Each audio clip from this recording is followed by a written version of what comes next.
Hey Amani Angels, and welcome back to Amani Beadwear, where we specialize in waist beads for body positivity and helping you to achieve self-love, self-worth, and self-care. So if you're interested in making your own waist beads, guys, it is super easy, and I can tell you step by step on what you would need and how you can get those done. The first method to making your waist beads is to use a bead spinner, as I'm using here. So you need to have a bead spinner. You need a needle that's specifically for your bead spinner and for the size beads that you'll be using. I use size 6/0 beads, and so my needle is perfectly for that. You need cotton thread. I use 100% cotton thread, and I will link where I get my thread from. So what you want to do is you want to measure out at least 60 inches of your cotton thread, and I use 12 strands. You want to thread your needle, and you also want to go ahead for the beads that you're going to be using and put them in your bead spinner. You'll want to secure on one end of your string of your cotton thread a anchor bead, or just simply tie a knot or slip knot at the end. That way when you're beading, your beads won't come off at the end.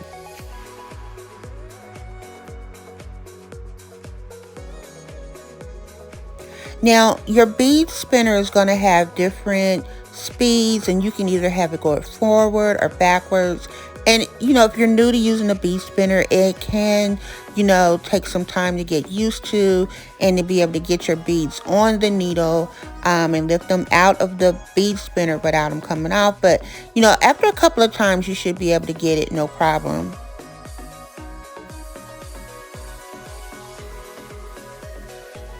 A bead spinner really minimizes the time that it takes to bead your waist beads by hand, one bead at a time. So the bead spinner really cuts that time in half, and this is why a lot of beaders do like to use the bead spinner.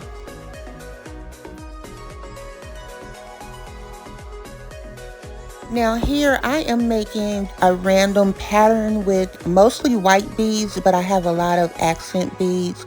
And so when I say random, that means the placements is not on a specific design. So if you want to use a bead spinner and have a specific pattern, specific design, you may want to use several bead spinners at once, or have all your different bead colors in other containers. So as you can see here, I've already finished this waist bead. It came out really pretty. I can't wait to see it in the sunlight where you can see all the sparkles and bling. So let's look at method number 2. Now for this method, I am not using a bead spinner. As you can see, I have beads in just some regular Tupperware bowls, and I'm literally beading one bead at a time. As you can see, I'm often using my hand. So this is how I first began to make waist beads when I first started. I did not have a bead spinner, so I'm really comfortable with beading this way, and I do love it being really hands-on. Now for this specific waist bead, I am not using the cotton thread. I'm actually using S-Line nylon cord. And I really like this cord. I really like it. You can call it cord or thread, but I really do like this S-Line. It is super durable. Listen, it's really, I would say, in my opinion, and this is just my opinion, it is more durable than the cotton thread. Whenever I use the S-Line, I only use 2 strands. I do measure out for 60 inches, and I only use 2 strands. So unlike the cotton thread where I use 12, here I'm using only 2. All you need again is get your thread, your cord, whatever you'll be using. You want to measure it out, and I do at least 60 inches so I can know that I have enough beads to go around. You'll need Tupperware bowls for your beads, or you can use a paper plate. You're going to need, of course, scissors, and you're going to need your needle. Now, when I use this method, I do not use my bead spinner needle. I just use a threading needle, and so it doesn't have a hook on the end.